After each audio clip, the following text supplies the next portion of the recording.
Hey, за юу яцхан үзэгчтэй Newsack in the house энэ удаагийн бичлэгээр уулзж байгаадаа маш их баяртай байна. Тэгэхээр та бүхэндээ уламжлал болон хүрдэг Монголын хипхопын товчтой базаа мэдээлэл хүргэх бэлэн боллоо. Олон имэрэд яг шууд бичлэгэнд орцгоё. За эхний сэдв бол рэпер Limit King-тэй холбогдож байгаа. За түүнтэй холбоотой ойрын үеийн сонин сайхан гэх юм бол 21 бүдэт цомог нь тун удахгүй худалдаанд гарах гэж байгаа юм шиг байна лээ. Тэгээд цомгийнхоо хүрээнд рэперийг гинжинтэй хийсэн дууга клип ч үлсэн байсан. За ингээд лимиттэйгээ 21 бүлэт цомгийн одоо сүүлийн 5 дооны эхнийх нь одоо гинжинтэйгээ бүх цомгийнхоо дуугаар нь клипчүүлж байгаа. Тэгээ одоо энэ зомби 5 клип хийсэн. Эхнийх нь манай хоёрын болно. За миний хэлчихсэн юм тэгээд хэлчлээд вэ гэж хэлчихлээ. Тийм болж байгаа шүү. Өмнөхөө базаан дээр ярьж байсанчлан 21 бүлэт цомог нь 21 дуутай тэгээд цомгийнх нь ихэнх дуунууд клиптэй гэдгээр онцлогтой. За цаадны чүбд бол зүгээр нэх суугаад байдгүй хамгийн хөдөлмөрч рэперүүдийн нэг саяхан Big Smoke хэмээх өөрийнхөө рекордсын үйл ажиллагааг эхлүүлсэн байна лээ. Limit King-ийн хувьд бол өөрийнхөө шинэ рекордс дээр артист сонгон шалгаруулж авахар болсон байлээ. За тэгээд хэдүүлээ дараах бичлэгийг үзцгээе. Limit King байна. За тэгээд манай Big Smoke Records албан ёсоор үйл ажиллагаа явуулж эхэлсэн. За манай студийн зүгээс одоо эхний үйл ажиллагааг та бүхэн танилцуулах гэж байна. Энэ юу вэ гэхээр артист сонгон шалгаруулах үйл ажиллагаа байгаа. Үүнд одоо эрэгтэй, эмэгтэй нас хамаагүй.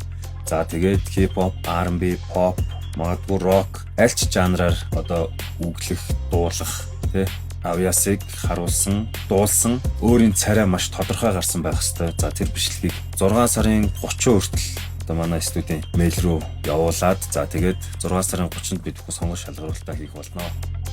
Эрэгтэй, эмэгтэй, R&B, rock, pop гэх мэтчлэнтэй ер нь бол төрөл жанр харгалзахгүй гэж шүү дээ. За тэгэхээр рекордсын стил нь болвол Toned Records-тай адилхантай масс руу чиглэсэн уран бүтээлүүдийг хийх юм болов уу гэж зүгээр бодлоо. За ингээд харахад рэпер Limit King-ийн хувьд болвол Toned Records-д байгаад өөрийнхөө тусдаа лейблээ нээж гарсан ээлжид артистийн нэг боллоо. Toned Records-ийн хувьд болвол та бүхэн мэдж байгаа рэпер Sandхийн хувьд бол Ladies Only хэмээх өөрсдийн шинэ лейблийг хийсэн. Рэпер Tandraгийн хувьд өөрөө бас шинэ рекордсыг нээсэн. Одоо ингээд рэпер Limit King-ийн Big Smoke Records гэдэг ч юм уу те. Гэх мэтчлэн Toned Records-оос салаалсан бас айгүй олон лейбл үүсэж байгааг бид бүхэн харж байна. За тэгэхээр Toned Records хуучин шигэ ингэж олуулаад биш ч гэсэн нэг иймэрхүү family болж байгаа юм болов уу, гэр бүл болж байгаа юм болов уу гэж бодогдож байна. За тэгээд өнгөрсөн 7 хоногт рэпер Limit King-тэй холбоотой нэг иймэрхүү мэдээлэл олонний анхаарлыг татлаа. За дараагийн сэдв бол Rap DJ-тэй холбогдож байгаа. The Rap DJ шоуны season 4 эхлээд EP 5 цацагдчихсан явж байна. The Rap DJ Battle шоуны хувьд бол та бүхэн мэдж байгаа Rap Dembэгээс хойш Монгол залуусын анхаарлыг бол аягүй ихээр татж байгаа маш амжилттай төсөл болж байгаа. Мэдээж энэ төсөл яг яагаад амжилттай болж байгаа вэ гэхлээр оролцогчдын чанараас шалтгаалж байгаа. Батлеруудын ур чадвар бол дугаар ахих тусам сайжирч байсан боловч за EP 5 дээр бол хараахан тийм байж чадсангүй гэж харагдаж байна. За үүнийг нь бол комент хэсгээс ажиглаж болно. Тэгээд комент хэсэгт бол энэ дугаар жоохон сул болчлоо, оролцогчдын чанар жоохон муутчлаа ч үгүй юм уу те. За аль эсвэл бүр батлеруудын лайн шахавгдсан байна. За нэг иймэрхүү комментэд бол айгүй их байсан. Гэхдээ EP 5 дээр бол бүх батл муу байгаагүй, сайн батлууд бас байсан. За тухайлах юм бол энэ дугаарыг аварсан хоёр оролцогчд нь Lock болон Colin байсан. За Lock-ийн хувьд бол та бүхний мэдэж байгаачлан EP 5 дээр бол маш ууртай орж ирж байгаа. Тэгээд түүний уур чадрууд нь илт сайжирсарагдчихсэн. За Lock-ийн хувьд бол өмнөх дугаар дээр Chiprushka-тай баталсан. Тэгээд Chiprushka-г ялж апсетик хийсэн. За энэ удаагийн дугаар дээр харин түүнийг тэнцүүлсэн. Тэгээд түүнийг тэнцүүлсэн шүүгчдийн шийдвэр нь маш их сонирхолтой байсан. За ер нь л үе иймэрхүү нэг юм сонирхолтой шийдвэрүүд гаргадаг. Жишээлх юм бол энэ дугаар дээр даваадлаа болон Kunai GTR нар бааталцсан. Тэгээд Kunai-ийн хувьд бол ялсан. Гэхдээ шүүгчд бол тэнцүүлсэн. За энэ дугаарын хамгийн сонирхолтой бөгөөд хамгийн сүүлийн баатал нь бол Colin болон Last X нарын баатал байсан. За Colin-ийн хувьд бол Last X-ийг ялсан. Тэгээд өөрийгөө бас champ авах chanceтэй тэ топ 3-ын нэг шүү гэдгээ одоо баталсан баатлыг хийсэн. Бас авсан яхнасаа хайр горилтын гинлээ. Найз охин чи намайг дэмжихээр ирсэн байна. Тулсан газар бол амар орилт юм байлээ.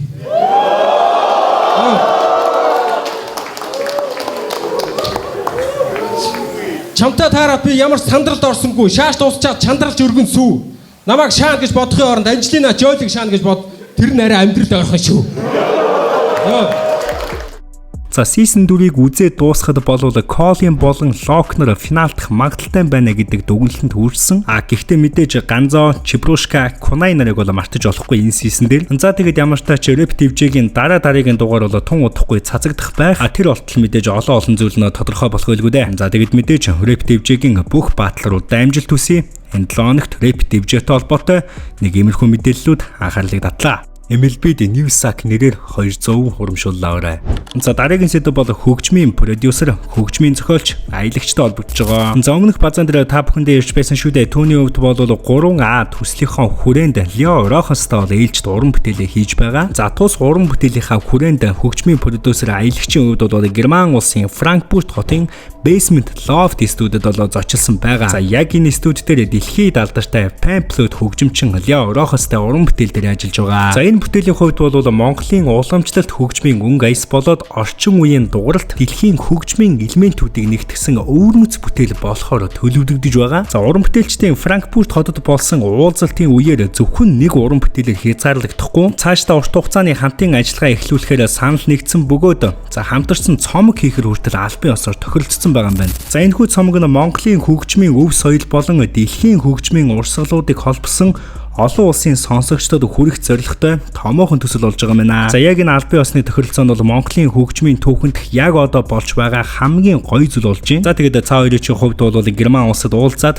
за Leo Rojas-ийн хувьд бол нэг иймэрхүү ярилцлагыг өгсөн байна. Сайн байцгаана уу монголчуудаа, намайг Leo Rojas гэдэг та бүхэнтэйгээ уулзсандаа маш их баяртай байна. Миний хувьд аялагчтай хамт энэ төсөл дээр ажиллаж байгаадаа хамгаас их баяртай байгаа. Тун удахгүй бид та бүхэндээ гайхалтай шин цомог болон гайхалтай уран бүтээлийг хүргэхээр тийсэн ядан хүлээж байна. Миний зүгээс та бүхэндээ бас нэг мэдээ дуулгахад би 7 сарын 6-нд Монгол улсыг зорж очих болно. Улаанбаатарт очно гэхээс тийсэн ядан хүлээж байна. Монгол гэдэг гайхалтай түүхтэй энэ агуу улсад урилгаар очих болсондоо маш их баяртай байна. Тун удахгүй уулзцай залуусаа. Баярлаа. Баяртай. За дэлхийд алдартай Pamphlet хөгжимчин Leo Rojas нэг иймэрхүү ярилцлагыг өгсөн байна. За түүний хувьд тун удахгүй буюу 7 сарын 6-нд Монголд ирнэ гэдгийг албан ёсоор мэдэгдэж шүү дээ. Leo Rojas-ыг ирэхээр олж зураг даруулад айгуугаа яриа аваад тэгээд дараагийнхаа базаанд оруулах болно залуусаа. За тэгээд эцэст нь энэ гоё төслийг эхлүүлсэн аялагчтай бол цааш-таашдын уран бүтээлтэнд томоос том амжилтыг хүсье. Задны хувьд бол Монголын уламжлалт хөгжмийн үнэт өвийг орчин үеийн хөгжим технологитой хослуулан шинэ өнгө төрхөөр дэлхийд таниулах зорилготойгоор ажилладаг бөгөөд энэхүү хамтын ажиллагаа бол Монголын хөгжмийн олон улсын хамтын ажиллагааны шинэ хуудсыг нээж байгаа гэдгээрээ томоохон онцлогтой. За тэгээд өнгөрсөн 7 хоногт хөгжмийн продюсер, зохиолч, аялагч болон дэлхийд алдартай Pamphlet хөгжимчин Leo Rojas нартай холбоотой нэг иймэрхүү мэдээллүүд анхаарлыг татлаа. Өнөөдрийн базааны хамгийн сүүлийн сэдв рэпер Big G болон Цэцэн нартай холбогдож байгаа. Одоогоос 2-7 хоногийн өмнө Wandiba хамтгийн хувьд Social Play Park дээр 2 өдөр дараалан тоглолтоо хийсэн. За энэ 2 өдөр дараалсан тоглолтын бүх тикет нь дуусч бас Монголын урлагийн түүхэнд үлдэх бас томоохон үйл явдал болсон. За яг энэ тоглолтын дээр рэпер Big G хувьд өргөдөн дуулсан. Тэгээд дуулахдаа Монгол рэпер дуугаа дуулсан байгаа. За яг энэ дууг дуулсан бичлэг нь Facebook дээр явахад бол хүмүүс хоёр талын сэтгэлдэлтэй байсан. Нэг хэсэг нь бол рэпер Big G энэ дуугаа яах гэж ингэж байн дуулаад байдгийн. Рэпер Цэцэн өөрт чинь зориулсан дис дуугаа ерөөсөө интент дуулж явдаггүй штэ гэсэн байр суурьтай байсан. Харин эсрэг талын байр суурь бол ойлгомжтой. За энэ бичлэгийн хувьд бол сүүлийн 2-7 хоногийн турш сошиал дээр нэлээд хандлт явсан.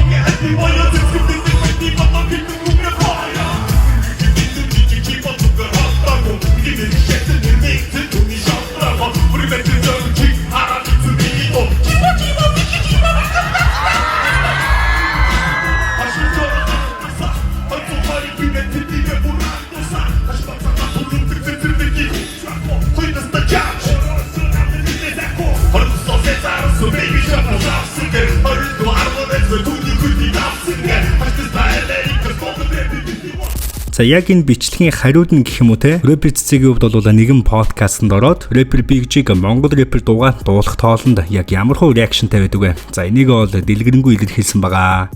Тэнд зураг нь байгаа да. G-битээр зогссон.